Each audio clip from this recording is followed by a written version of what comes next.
Howdy y'all, my name is Dave, this is the Anime Field Guide podcast, and you are listening to the Studio Rundown.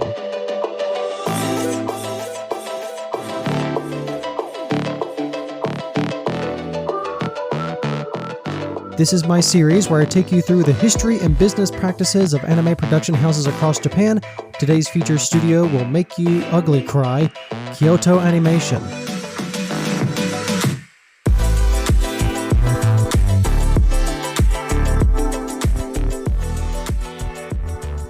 Special thanks real quick to Dark Cat for the theme music. That is Lover's Oasis, courtesy of Upbeat for making the song available. Give Dark Cat some love over on Spotify as well. The Kyoto Animation Company, or KyoAni for short, was co-founded in 1981 by married couple Hideaki Hata and Yoko Hata. Their main studio is headquartered in Uji City in the Kyoto Prefecture, with their another office in Tokyo. The company logo is based on the Kyoto prefectural flag. The husband, Hideaki Hata, serves as the company's president and executive producer. Yoko Hata is a former cell painter from Mushi Productions. In fact, right before the studio closed, the couple was put in charge of the studio after Osamu Tezuka stepped away, and then he formed his own studio, Tezuka Productions. So at Kyoto Animation, Yoko Hata serves as the executive director, and she heads the planning and production department. KyoAni was originally founded as a support studio specializing in the coloring and finishing departments, the final steps of anime production, and this is and was one of the most outsourced phases of the anime production pipeline. A lot of overseas labor in China and Korea, or low-wage contract workers over here in Japan. KyoAni's mission was to hire and train local talent and to do it sustainably. Their company mantra, and this is from their official website, is to make a challenge, do the best, produce the required works, and keep our corporation a humanitarian one. We value people. Promoting the growth of people is equal to creating the brightness of work. We sincerely keep moving forward to be an entertainment corporation which is based on animation. And true to this statement, they started off by placing recruitment ads in the local Kyoto newspapers, offering art education and training for the basics of anime production, no prior experience required. KyoAni built their staff almost literally from the ground up. A lot of the company's earliest employees were actually a bunch of housewives who were eager to earn extra money while still being able to raise their children. A lot of these women later became permanent employees, and some going even further to become major creative forces in the industry. And additionally, now we're seeing second-generation employees beginning to make their mark. And with Kyoto Animation, everything is done in-house. The workers are trained in-house. They have the better buy-in and retention because of this. Every single step in the animation process is done in-house. KyoAni's workers are also salaried and with benefits, which is vastly different from the majority of the industry, which is workers who jump between temporary contract work and make lower than minimum wage. The company also keeps close working hours to avoid crunch. Also, in a typically male-dominated industry, Kyoto Animation has maintained a reputation for hiring more women and promoting them more readily than other studios. And in 2020, KyoAni was awarded the Women in Animation Diversity Award by the WIA organization. And so beginning in 1986, KyoAni began to expand the scope of its work, taking on additional contracts for in-betweens and key animation assistants. Some highlights for the studio during this time: they worked on Studio Ghibli films like Kiki's Delivery Service, Porco Rosso. They were also producers on Pom Poko. With Shin-Ei Animations, you had Crayon Shin-Chan and Doraemon. Nippon Animation, they worked on Lock the Superman. And with Studio Pierrot, they did a Star Magician Magical Emmy, Creamy Mami, Kimagure Orange Road franchise, and Urusei Yatsura. Hideaki Hata was also a big supporter and investor of the then burgeoning IG Tatsunoko, and their president Mitsuhisa Ishikawa, who the two men shared many ideas about a sustainable anime industry. And such, KyoAni worked alongside IG Tatsunoko on Patlabor, the Mobile Police OVAs, and also assisted with Red Light Bullet Zillion, several others, along with Tatsunoko Productions proper. KyoAni assisted on Irresponsible Captain Tyler. They worked on Macross. With Studio Sunrise, they assisted on Crusher Joe, Arion, Gundam, Cowboy Bebop, as well as their notable work assistants on Inuyasha, right on the cusp of their 2003 full series debut. But I would be remiss not to mention this particular gem from 1992, which is Noroi no One Piece, or the Cursed One Piece. This is a 3-part horror anthology. This is 3 girls, each dealing with an item of cursed clothing, and it's certainly, definitely by definition, it's a cartoon. This OVA is largely credited to Shin-ei Animation, with Kyoto Animation listed as assisting, but it's recognized as KyoAni actually did most of the work. Kyoto Animation went corporate in 1999, and then in 2000, a couple of things happened. First off, they formed an affiliate studio, so this is called Animation Do Company. This was established in 2000 as Kyoto Animation Osaka, before them being incorporated in that same year. This studio was basically the second arm of KyoAni and was a subcontractor chiefly on KyoAni properties. Then studio became its own corporation in 2010 before fully being reabsorbed back into KyoAni in 2020. But before this, Animation Do produced their own series in 2013. This was Free Iwatobi Swim Club, and then its spin-offs and sequels, with Kyoto Animation proper being jointly listed as the animation producer. Also in 2000, for a big investment in the future of this company, the studio opened the KyoAni School as part of their training initiative. So located at KyoAni's Studio 2, this program started as a set of overlapping yearly courses where the studio's working staff would pass down their knowledge and techniques to the students, and after graduating, the students could then take the animator's test to potentially join Kyoto Animation full-time.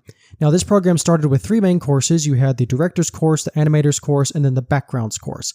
Now, over time, the director's program was dropped, and key aspects moved into the animator's program, since practically every director at KyoAni started as an animator. And this brings us to 2003, with KyoAni's first outing as a lead producer on an anime series, 2003's OVA Munto. Now, you were perhaps expecting Full Metal Panic, but Munto released in March, which is a full 5 months before Panic.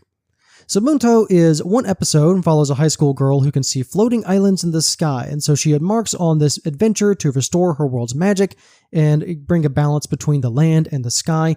Munto was directed by Yoshiji Kigame, who also directed its sequel OVAs and the TV series. They worked at Kyoto Animation under various roles until tragically losing his life in the 2019 arson attack on Studio One. And so in 2003, after Munto, this of course brings us to Full Metal Panic Fumofu, the studio's first TV series outing.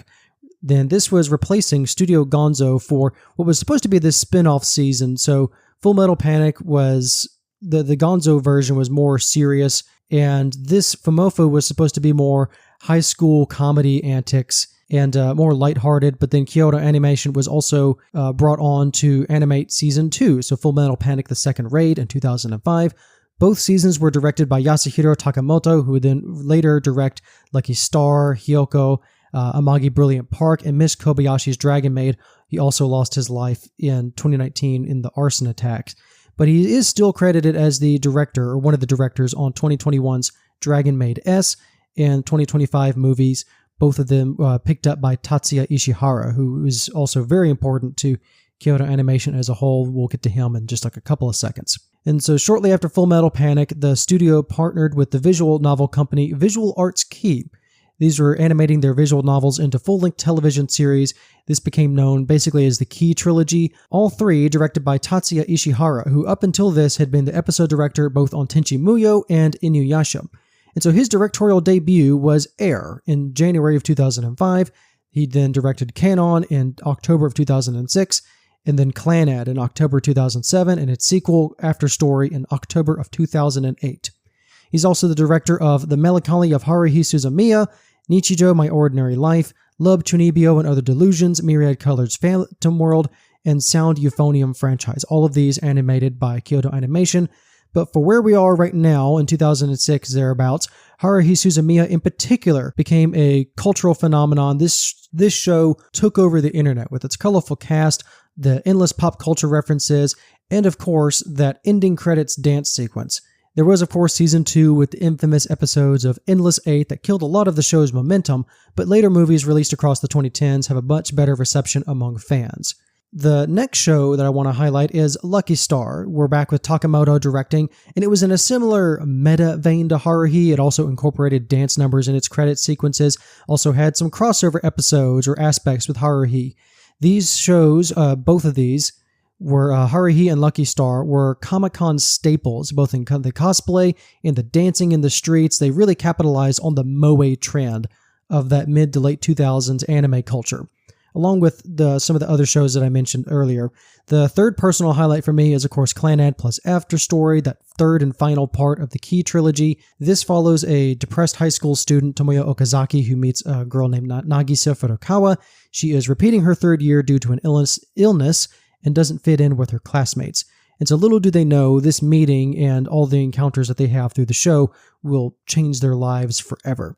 And I wanted to highlight Clannad in particular as well, because on top of Haruhi Suzumiya and Lucky Star getting the memes, Clannad at this time, Kyoto Animation was changing up its production pipeline to incorporate more theatrical film techniques into the animation process.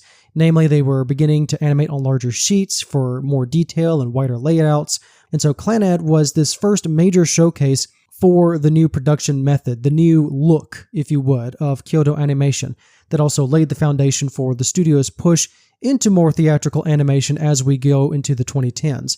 2010 in particular saw the release of K-On!, the extremely popular Girls Getting the Band Together show, and also the directorial debut for Naoko Yamada, who is one of many high-profile female directors to come out of KyoAni. She also directed the original series Tamako Market, reuniting much of the K-On! Crew. She's also done the series production direction across the Sound Euphonium franchise. In particular, this was a team-up with writer Reiko Yoshida, who worked on Tamako Market, and then she would also work on Violet Evergarden. And so these shows in particular help set the foundation and the reputation for Kyoto Animation, the term KyoAni quality, because again, every step of the production is done in-house. The communication chain and access to the industrial and the studio experience is all there, and it just continues to be built and refreshed in a sustainable working environment. And so Kyoto Animation is known primarily for its high-quality slice-of-life rom-coms that also tug at your heartstrings. Like I said at the top, this studio that makes you ugly cry. And so we've gone through the 2000s, and as we head into our next part, this is where all the pieces begin to come together. Because up to this point, Kyoto Animation as a studio was in the same boat as its peers. They were bidding for projects and partnering with production companies like Kadokawa and TBS to acquire said production contracts and making adaptations. However, profit margins in the anime industry are notoriously tight, so the Hatas decided to once again take a gamble in order to secure a more sustainable funding source and stay true also to their founding principles of the studio. And so in 2009, Kyoto Animation began hosting an awards program. And it was three main categories. You had original novels, manga, and what they call scenarios. Prize money and publishing contracts are awarded to the winners under the Esma Bunko imprint, which is Kyoto Animation's light novel publishing arm. They established that in 2011. So this is a different pipeline for them to begin producing original content that they own from the light novel up.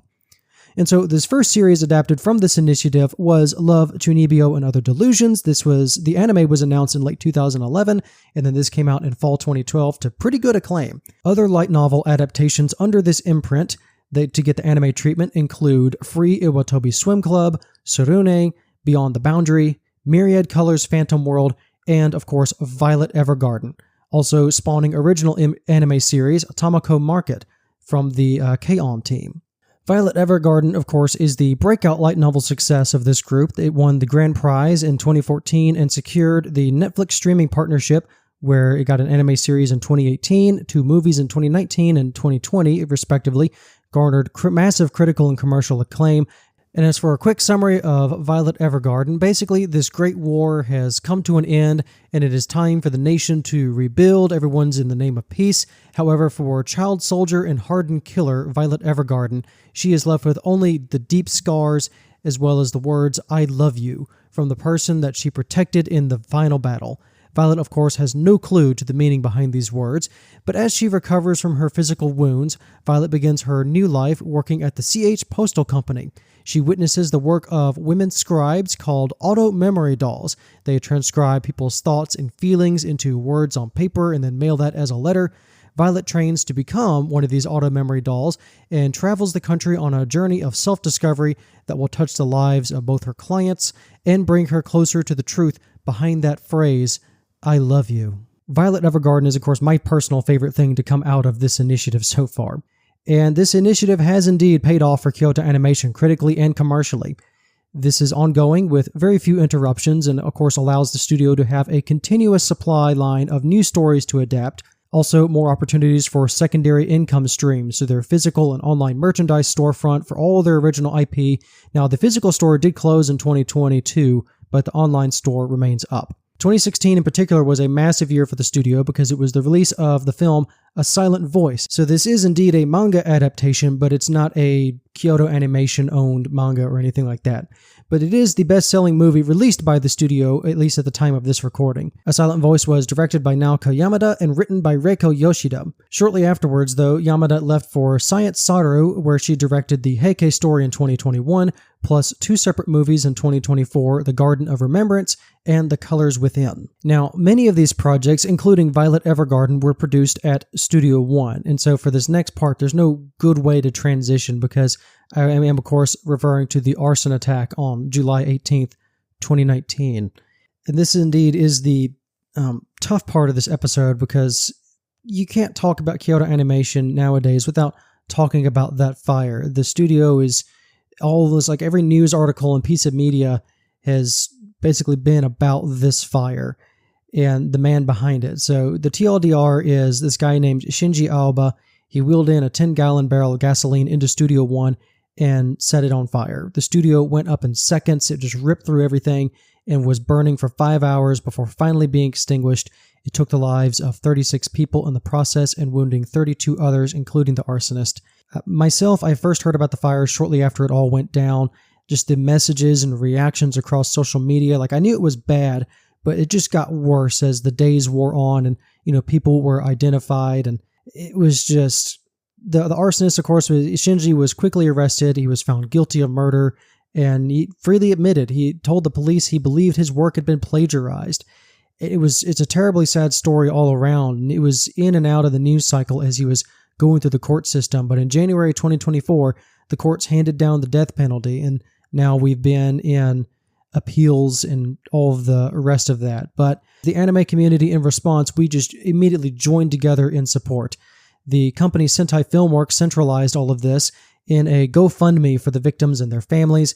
They immediately raised over $1 million in 24 hours with a total catch of $2.3 million in donations. This outpouring of grief and support and just love for this company and its people from fans across the world remains in my mind as one of our defining moments as a modern fandom in the face of this just unimaginable tragedy. In the years since, Kyoto Animation has made several steps to move forward and recover from this tragedy. They also hold an annual memorial service, as well as you'll see individual families putting up personal memorials and art exhibits from their lost loved ones.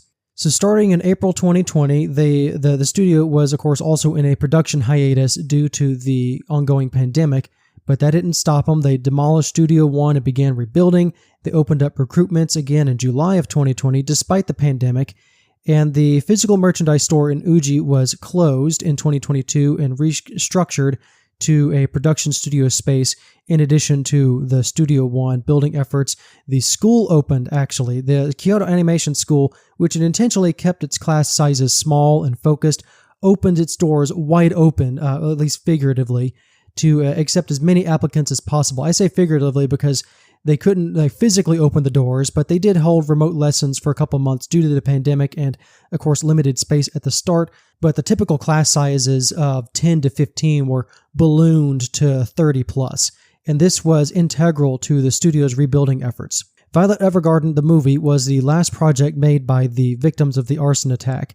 This film was delayed multiple times from its theatrical release in January 2020, and then again in April due to the pandemic. Violet Evergarden, the movie, finally released to Japanese theaters in September of 2020, becoming the second highest grossing film in the studio's history, of course behind 2016's A Silent Voice, and was the 7th best-selling Japanese domestic film of 2020.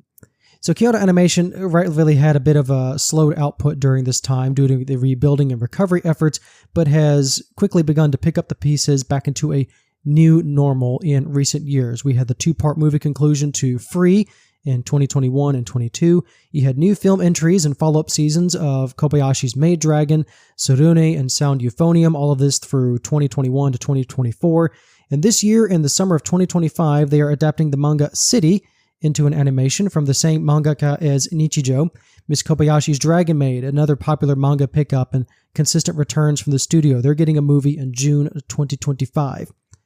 And that is currently where we sit with Kyoto Animation. From its humble beginnings as a support studio to its exploding onto the scene, the memes, the good times, the sad times, and the tragedy, but also the determination to move forward have made this one of the most beloved animation studios, I think, in their commitment to sustainability and staff retention and staff health has consistently earned them, rightfully so, a lot of acclaim in the industry, with more studios and more also like government attention being brought to the industry, and Kyoto Animation being held up as practically a golden standard for this is how you can do sustainable animation. Now, they're not the most prolific output of a studio in regards to their peers, but this is the studio that's always been quality over quantity.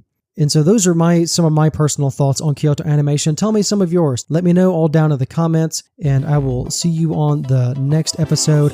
Until then, stay safe. Thank you for listening, and watch more cartoons.